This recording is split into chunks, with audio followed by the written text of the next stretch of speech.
fácil de encontrar, na rua Doutor Silva Pinto, número 210, no centro, em frente à Santa Casa.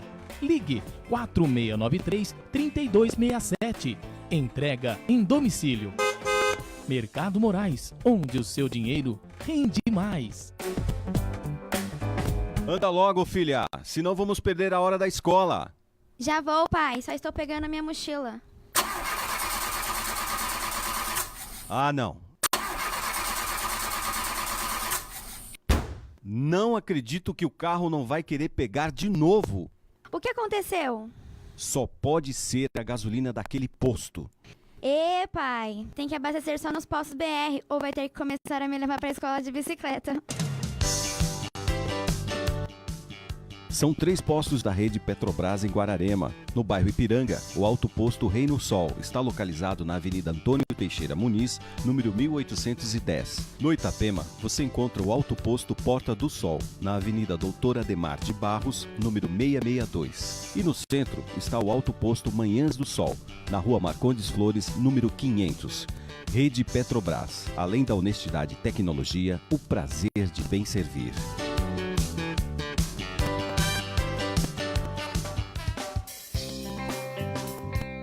Começa agora na Mega FM o programa Espertos como Serpentes, com a apresentação de José Freire, fatos do cotidiano, variedades e conselhos para o público jovem. Você acompanha aqui.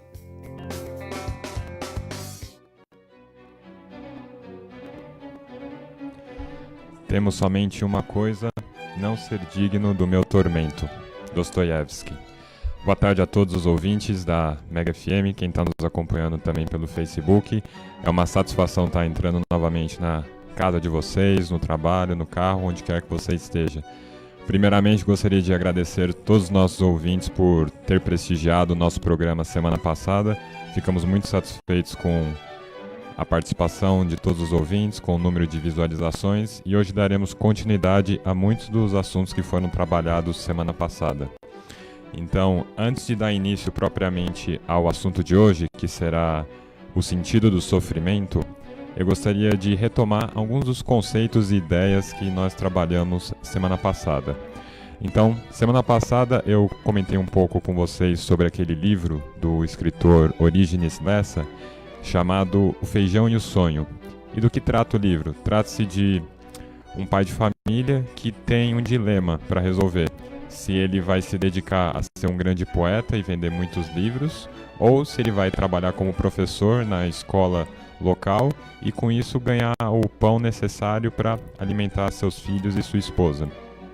E eu disse para vocês que ele passa o livro todo incapaz de resolver esse dilema, o feijão e o sonho, ou seja, aquilo que ele quer fazer, aquilo que é a verdadeira aspiração, o sonho dele, e ganhar dinheiro para colocar comida na mesa. E eu falei, qual que é o parâmetro que você deve usar para escolher a sua profissão, o prazer ou o dinheiro? E eu falei que nenhuma das duas. O parâmetro que você tem que usar é o sentido. Então, uma regra para a vida: não existem respostas certas para perguntas erradas. Se você quiser responder a pergunta do prazer e do dinheiro antes de responder a do sentido, você não vai encontrar uma boa resposta para nenhuma delas. Então, como eu disse, uma vez que nós vivemos numa sociedade livre, em que não há escravos, é parte constitutiva da vocação de cada uma das pessoas prover o próprio sustento. E uma vez que nós somos seres vocacionados a amar, o nosso trabalho também tem que servir para beneficiar outras pessoas. Então, com o seu trabalho, você consegue prover não somente o seu sustento, mas o sustento de várias outras pessoas. E um outro elemento que eu disse que é inerente a toda vocação é algum tipo de dificuldade. E que uma das maneiras de você encontrar a sua vocação, ou seja, aquilo que você é chamado a realizar no mundo, é perguntando: a que tipo de dor, a que tipo de obstáculo e sofrimento específico eu tenho uma resistência maior? No caso do atleta, ele tem uma resistência à dor física. No caso do médico, ele tem uma resistência a enxergar pessoas sangrando, pacientes muitas vezes inoportunos, altas horas da madrugada. Então, para você descobrir qual é a sua vocação, talvez você possa começar perguntando: a que tipo de dor e sofrimento eu tenho uma resistência maior? E um dos exemplos que eu acabei dando para vocês foi o exemplo do comediante canadense Jim Carrey. Como eu disse, quando ele era criança e boa parte da adolescência, a mãe dele passava o dia na cama por conta de uma série de problemas de saúde. E para alegrar um pouco a mãe, ele começou a desenvolver uma série de técnicas para fazer careta, contar piada. E ele, com isso, acabou se tornando uma pessoa muito engraçada. Ele fazia isso por prazer de ver a mãe na cama ou para ganhar dinheiro. Nenhuma das duas coisas. Ele fazia isso porque fazia sentido aliviar a dor da mãe dele. E como eu disse, o prazer e o dinheiro são elementos acidentais, ou seja, eles podem ou não estar presentes no exercício de uma vocação. Posteriormente, o Jim Carrey se tornou um comediante muito famoso em Hollywood e começou a ganhar muito dinheiro. Mas ele teria feito isso, ou seja, trabalhado com humor, independentemente do prazer ou do dinheiro. Por quê? Porque desde o início da infância dele, isso se mostrou a sua verdadeira vocação. E eu quero aprofundar hoje um pouco a ideia do sentido. O que eu posso dizer, o que eu quero dizer por sentido e se é possível ou não encontrar um sentido no sofrimento. Então, vamos supor que você conhece uma pessoa que jamais viu a luz e você está querendo explicar para ela o que é a luz. É uma coisa muito difícil de se fazer, você tem que colocá-la em contato com a luz, para ela entender o que é a luz, para ela vivenciar a luz. Da mesma maneira com o sentido. Eu posso indicar aqui para vocês algumas dicas de como pensar o sentido, mas para você entendê-lo você precisa vivenciá-lo.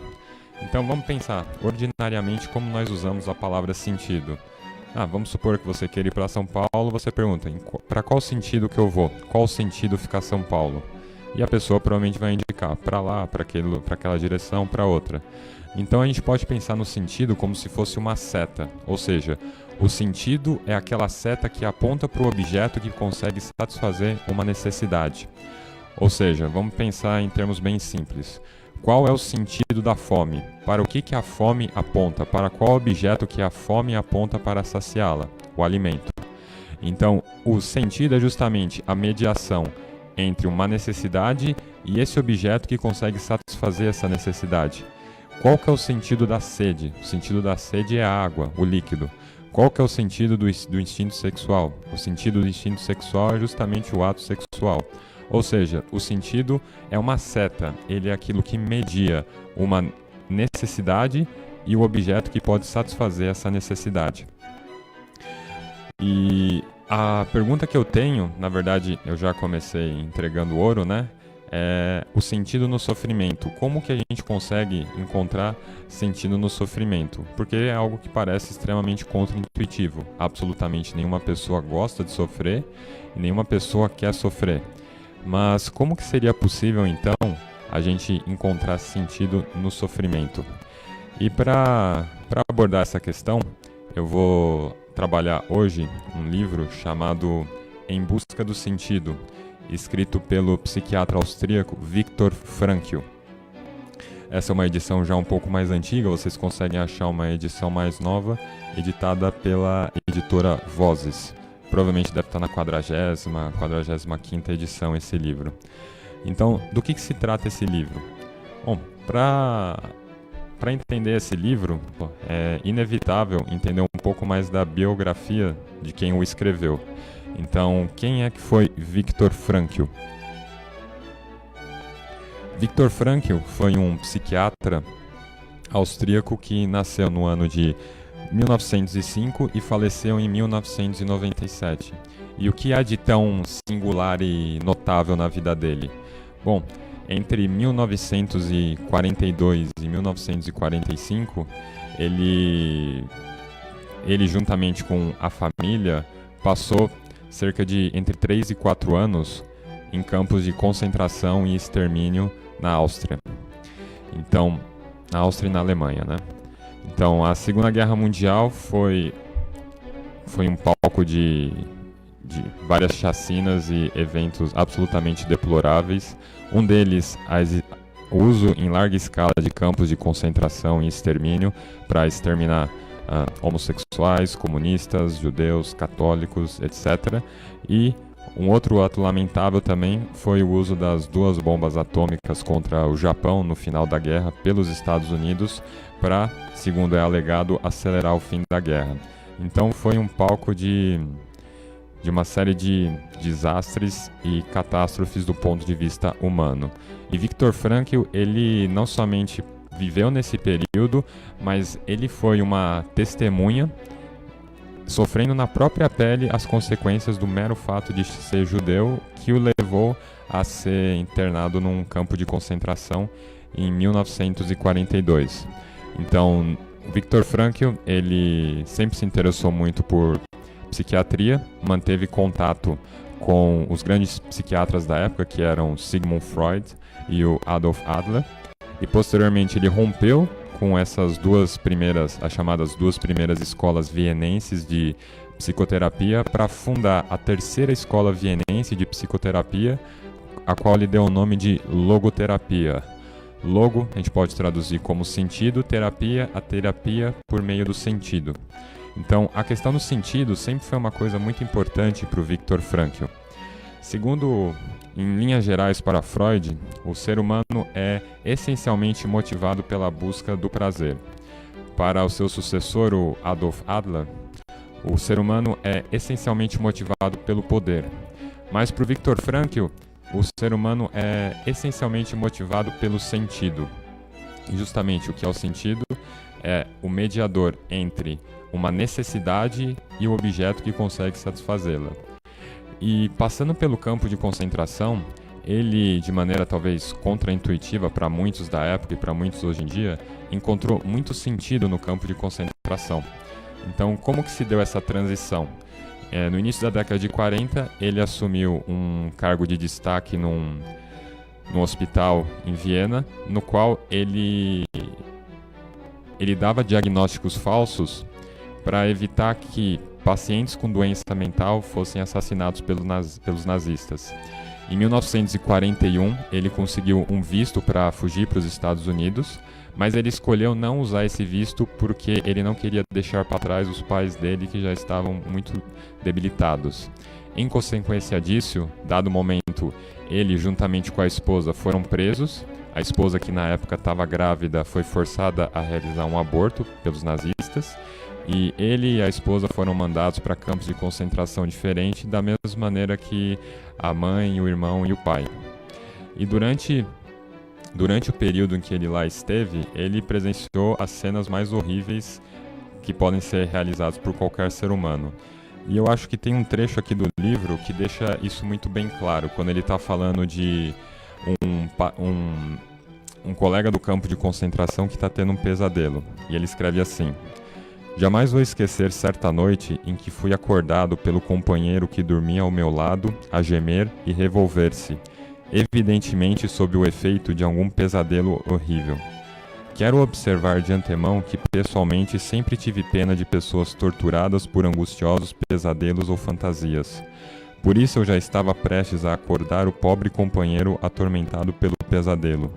Neste instante, assustei-me do meu propósito e retirei a minha mão que já ia despertar do seu sonho, pois naquele momento me conscientizei com muita nitidez de que nem mesmo o sonho mais terrível poderia ser tão ruim como a realidade que nos cercava ali no campo, e eu estava prestes a chamar alguém de volta para a experiência desperta e consciente dessa realidade. Ou seja, era melhor deixar o companheiro dele tendo um pesadelo do que despertá-lo, porque certamente o pesadelo não era pior do que eles estavam vivenciando lá. Isso é para a gente ter uma ideia do significado de estar num campo de concentração durante 3 ou 4 anos de sua vida. E posteriormente, quando ele foi libertado, em 27 de abril de 1945, ele retornou para Viena e lá ele descobriu que a mãe, a esposa e o irmão haviam morrido no campo de concentração. E qual que vocês acham que seria a reação natural, instintiva, de uma pessoa que acabou de descobrir que a mãe, o irmão e a esposa morreram num campo de concentração? Acredito que vocês, assim como eu, naturalmente ficaríamos perplexos, sem a menor capacidade de reagir. E o que será que conseguiria nos motivar para não desistir da vida diante de uma situação tão antagônica, tão opressora como ter passado de 3 a 4 anos num campo de concentração, para depois descobrir que boa parte da sua família também sofreu anos no campo de concentração e acabaram sendo exterminados na câmara de gás. Como que o Viktor Frankl conseguiu superar essa situação profundamente dolorosa e antagônica e ter sido capaz de, depois dessa experiência, ter sido o autor de mais de 30 livros, ter lecionado nas melhores universidades do mundo e se tornado um psiquiatra de renome internacional? É isso que nós vamos descobrir no nosso segundo bloco do programa. Fiquem ligados.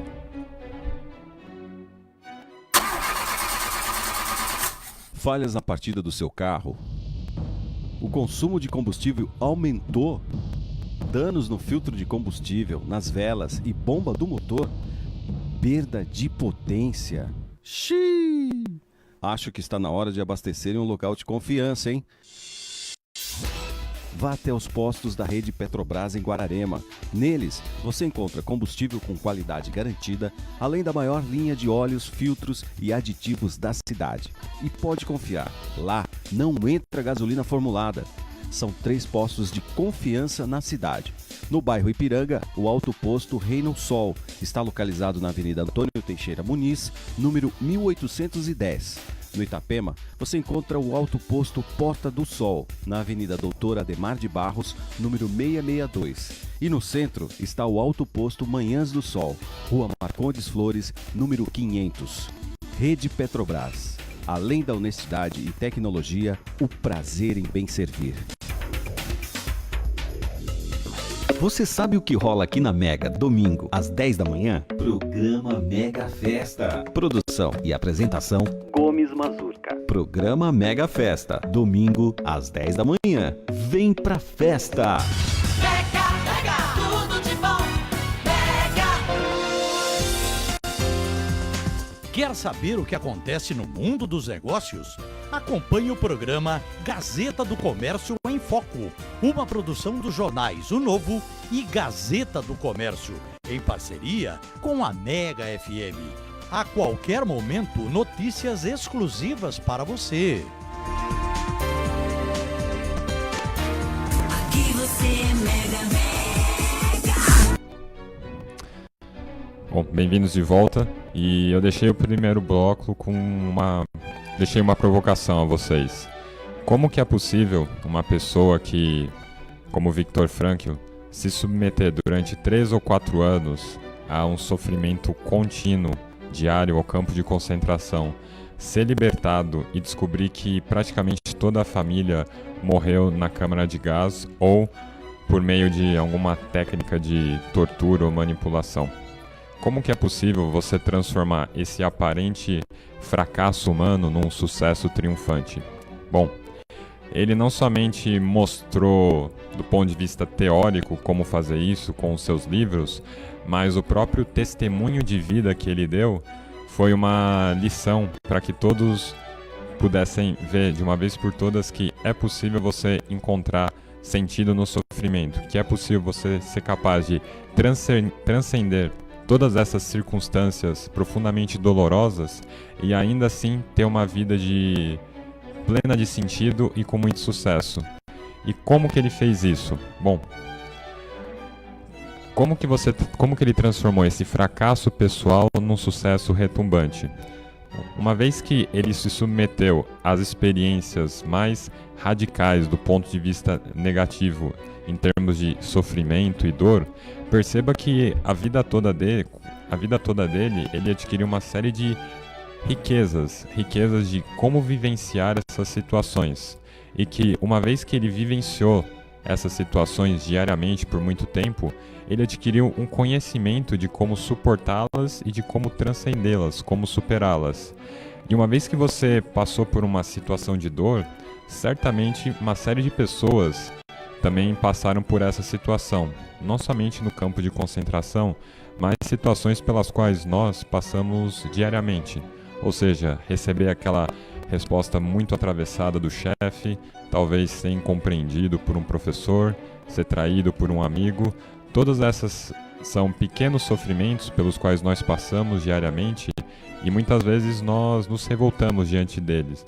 E conhecer a história do Viktor Frankl é uma lição de vida, porque conhecendo a história de pessoas tão grandiosas que foram capazes de manter a sanidade em momentos tão adversos, é uma lição muito valiosa para que nós possamos, vivendo as nossas cruzes e dificuldades do cotidiano, conseguir carregá-las heroicamente e superá-las. Não somente carregando-as e superando-as, mas fazendo com que a nossa experiência pessoal de dor e sofrimento seja um testemunho de vida positivo para as pessoas que estão ao nosso redor e que tudo isso que nós vivenciamos dentro das nossas limitações pessoais seja uma oportunidade de beneficiar o nosso próximo.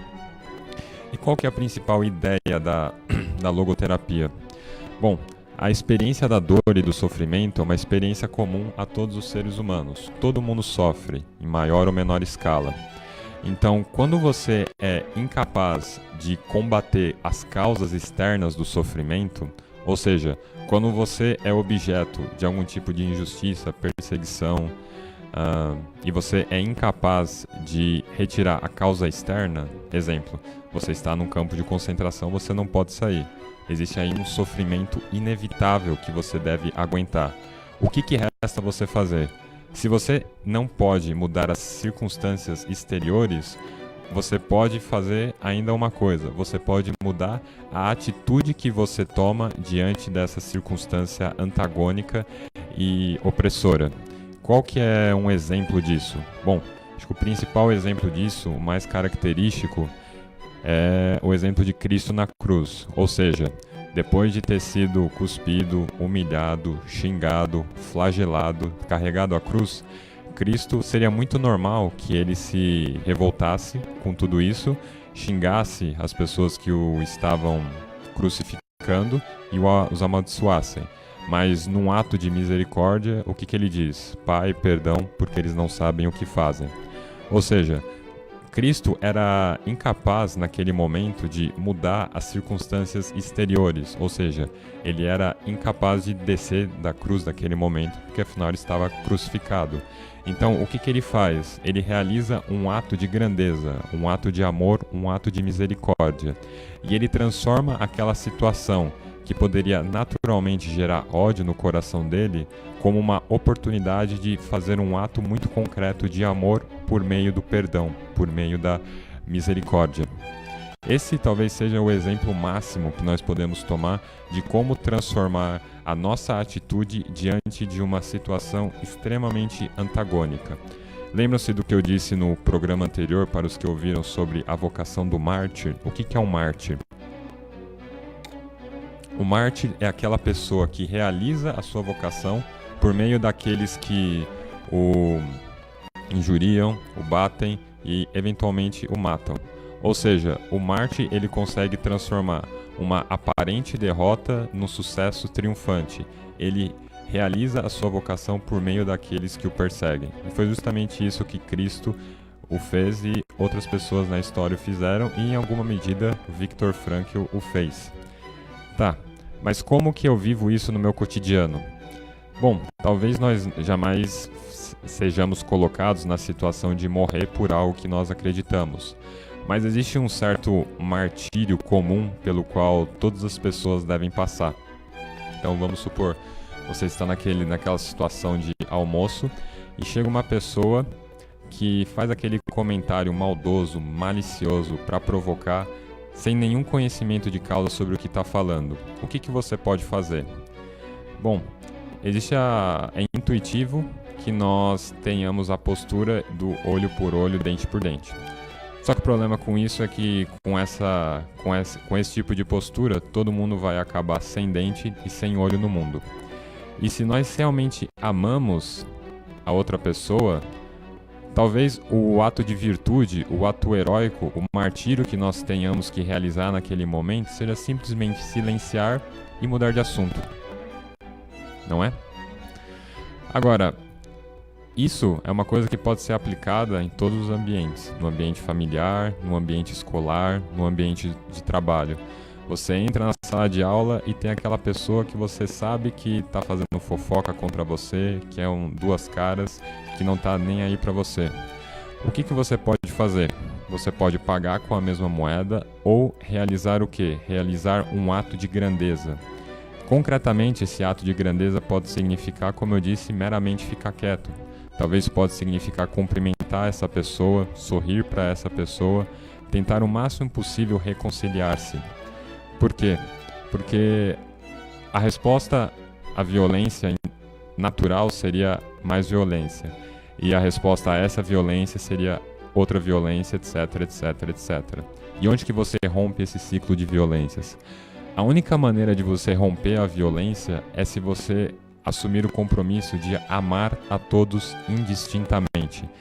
Não inclusive, mas especialmente aquelas pessoas que você não gosta. Aqueles que falam mal de você, que não te compreendem, que mandam comentários atravessados. Essas pessoas são as pessoas que mais difíceis de amar, mas a que nós mais precisamos amar. Por quê? Porque senão nós nos tornaremos pessoas profundamente mesquinhas, rancorosas, tristes e seremos incapazes de levar alegria e felicidade para a vida das pessoas. Então, o sofrimento faz sentido? O sofrimento faz sentido se nós sofremos por amor. Existe uma série de sofrimentos que valem a pena a gente passar por amor.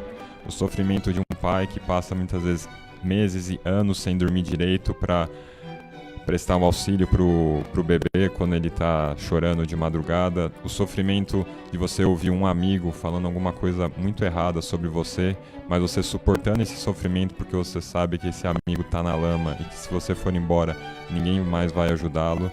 Então, é muito interessante porque a gente pode pensar no amor e dor como duas faces da mesma moeda. As pessoas que mais nos amam são aquelas pessoas mais dispostas a sofrer por nós. E se nós estamos realmente dispostos a amar alguém, nós precisamos estar dispostos a sofrer por essas pessoas. E amar aquelas pessoas e coisas às quais nós somos afeiçoados é muito fácil, todo mundo consegue fazer. Agora, o mérito genuíno é nós sermos capazes de amar quem? Os nossos inimigos. Que mérito há se amar somente os seus amigos? Isso também fazem os pagãos, como diz Cristo. Então, será que nós somos capazes de, no nosso cotidiano, aproveitar essas oportunidades em que nós somos contrariados, humilhados, achincalhados muitas vezes, para realizar um ato de grandeza e virtude e concretamente perdoar, silenciar? Será que nós podemos colocar a mão no nosso coração com honestidade e falar que nós somos capazes de amar?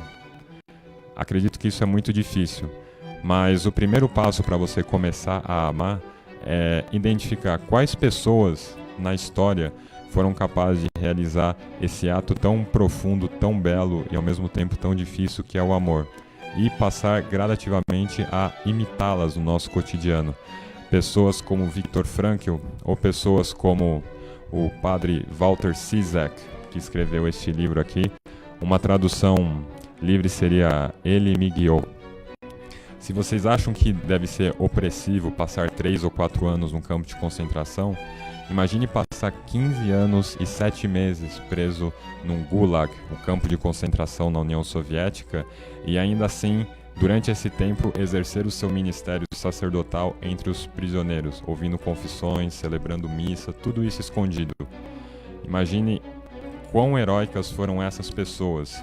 E o testemunho de vida que elas nos dão é o seguinte: é um convite para que nós possamos viver como anjos no meio dos homens.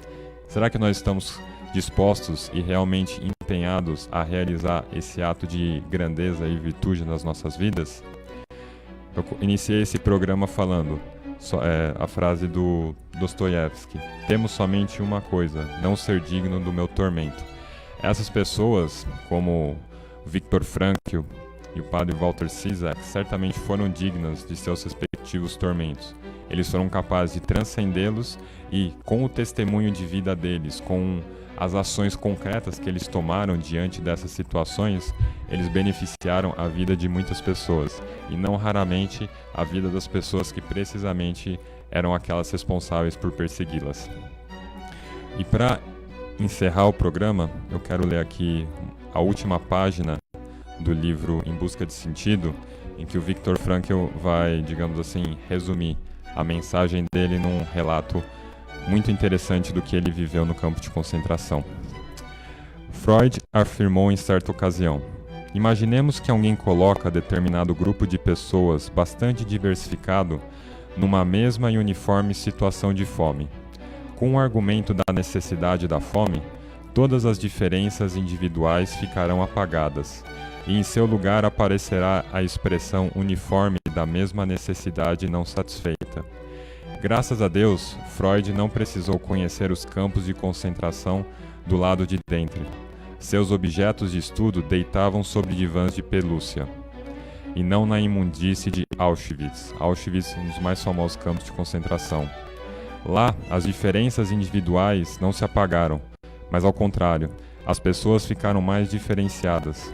Os indivíduos retiraram suas máscaras, tanto os porcos como os santos.